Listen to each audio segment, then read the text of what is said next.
Hey guys, Coach Chris here, finally back with another video.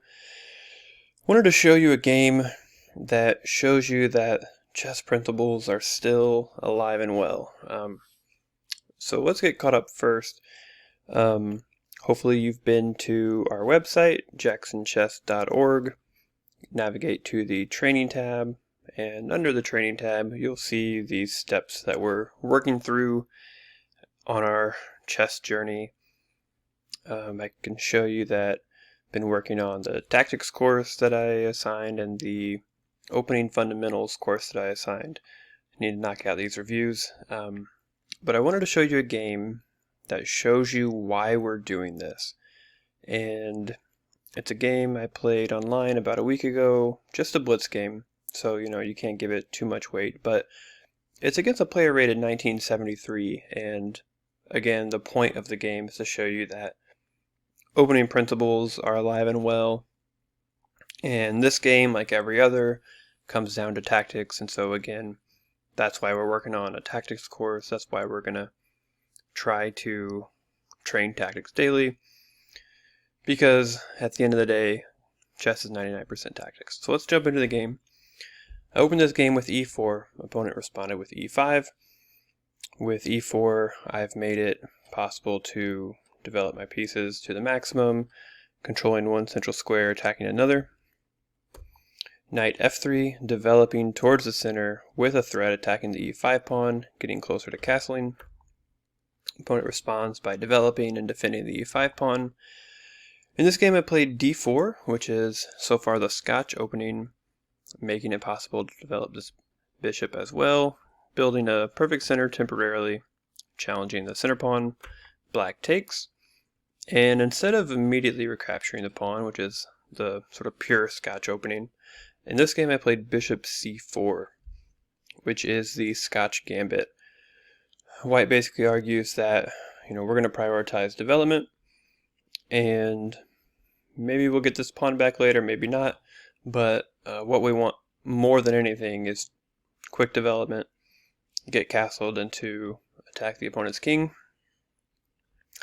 And because there are very often threats in the air surrounding the f7 pawn, Black plays a pretty slow, pretty passive move, h6. Now we know, if we're working through our chess opening principles course, that flank pawn moves, or really moves that are not developing pieces, not controlling the center, are generally to be frowned upon early in the game. That's especially true in the open games, which are what we get after e4, e5. So h6 kind of misses the mark. What Black ought to be playing here, just for those interested, are knight f6, and if push, then d5 is the counter. And you see that Black is playing principally, aggressively in the center. h6 is just too slow. So I castle, which, castled king, developed knight and bishop. Black just has this knight developed. Plays d6, trying to bring e5 under control so that knight f6 won't run into e5. But now I can take on d4, and I've got more central space, 2 developed pieces, and a safe king. Black just has 1 developed knight, and the engine calls this Black's next move an inaccuracy. That's pretty generous. Knight takes d4 from Black, trading off his only developed piece and replacing my knight in the center with the most powerful piece I have, the queen. And now the queen is just dominant in the center. We don't bring our queen out too early when it can be attacked and when the other side can develop with tempo gainers on the queen. But when the queen is safe, when the queen can't be harassed, then the queen is fine in the center. A move like c5 will just critically weaken the d6 pawn. White can just back up, bring all the pieces to attack that weak d6 pawn and weak d5 square, so that's sort of out of the question. And so Black finally gets to development, but it's already too late. And it seems crazy, it seems harsh that on move 7 it's already too late, but h6 and trading off the only developed piece are just too much for black to recover from. And because I have worked on tactics quite a bit, I'm just familiar with this pattern, I knew that in this position I already had the move e5. Attacking the knight, attacking the pawn, looking to open up the e-file. This works because if black captures, which was the point of d6, trying to prevent this move, this fails to a very common tactic that once you start practicing your tactics you'll see more frequently. Bishop takes f7. The point, of course, is that black can't recapture because that just drops the queen. And so if black can't recapture, then black has to play king e7.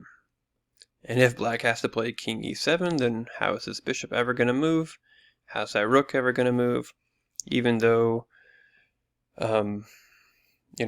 material is even here, with a king on e7, black just can't hope to survive. So queen c4, moving away from the attacks, and importantly, not trading queens when our opponent's king is more exposed than ours. It's very often a good idea to keep queens on the board so that you can harass that weak king. Black played c6, again not developing a piece, and black just does not have time for this. It was already lost, or very, very close to it, but c6 is just, again, far too slow. In this game, black didn't develop the pieces, didn't keep the king safe. I did develop the pieces, I castled early, and that's the difference. Because I castled early, I have rook e1, attacking this pawn, which will drop with check. Black played e4, again not developing a piece, putting the pawn on a sort of protected square, but after knight c3, I wanted to develop anyway. I would like to take this pawn, and then once I take it, I would like to get some sort of discovered check on the board, which would open up the rook towards the king. Queen d6, which, I don't know, it moves the queen off the back rank, but can we really call this a developing move? I don't think so. So queen d6 also just runs into the move I wanted to play anyway. Knight takes e4. Queen moves, but now this alignment issue for black is just too much. And this next move is my favorite move of the game. I wanted to unleash the rook on these pieces, but if I do that immediately, then black can take my rook with check, so I don't want to do that. So I need to find a move that ideally develops a new piece, will connect my rooks so that the a1 rook defends the e1 rook, which allows for some devastating knight discoveries.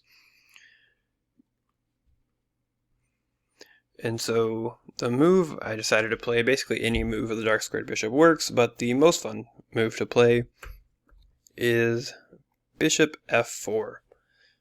Developing a piece, connecting the rooks, attacking the queen. So let's first look at what happens if black just captures it. Well, that frees the e-file, so that opens up the e-file for a discover check. So suppose knight takes f6, check, king recaptures, we capture black's queen, which is hanging after discovery, and the engine says this is mate in 6. Even if it wasn't, white would be completely winning here. A queen for a bishop, that's just far too much material. So instead of capturing the bishop, black played bishop takes b2, moving the queen again, taking a completely worthless pawn on b2. I played knight takes f6 check, which is the move I've been wanting to play. Again, opening up the rook onto the king. Now, opponent played king d8, but let's just look at what happens if black takes. The engine points out that the coolest way to finish the game here, which I really love, is actually bishop to e8, creating the threat of queen f7 checkmate. And the only way to delay this is to play really silly stuff, temporarily covering that diagonal. And so white is just completely winning here. Mate in 3 according to the engine. So that's a really cool finish. Instead, black played king to d8.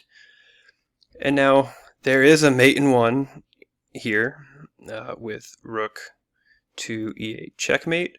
But I didn't even consider this move. You know, it's a blitz game, and the only move I considered and played just about instantly was the rook on a to d1. And here my opponent resigned. You know, it's still mate in 4, so like I didn't screw it up or anything. But this picture right here, this final position, this is why I wanted to show you this game. This is why we're working on chess principles. And it shows you that even at, you know, the 1900, 2000 level, when one side plays principled chess and the other side doesn't, then the side that doesn't just gets wiped off the board. Every piece that I have is super active. The only piece off the back rank for black is a queen that wandered to b2 for no reason at all. And this is what principled chess looks like. You get your pieces out, you develop towards the center, develop your pieces, castle, and then until you get to much, much higher levels, that's really it. Your opponents want to hand you the full point. If you follow chess principles and you just let them hand you the full point, then you just take it.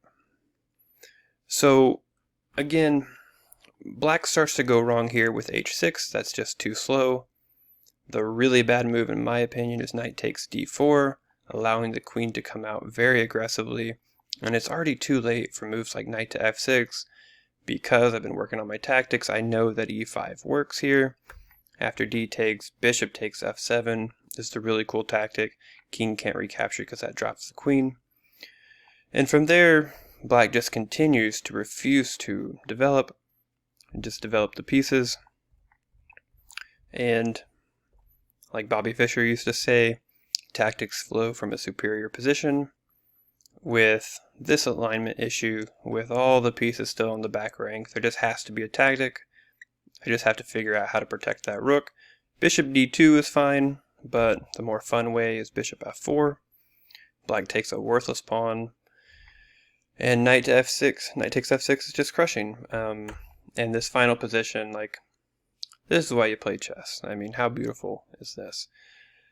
Anyway, thanks for watching. Hope you got something out of it. Keep grinding your tactics. Keep working through the tactics courses and the opening fundamentals course. And I'll have more assignments soon on jacksonchess.org and hope to be back with you guys soon. Thanks for watching.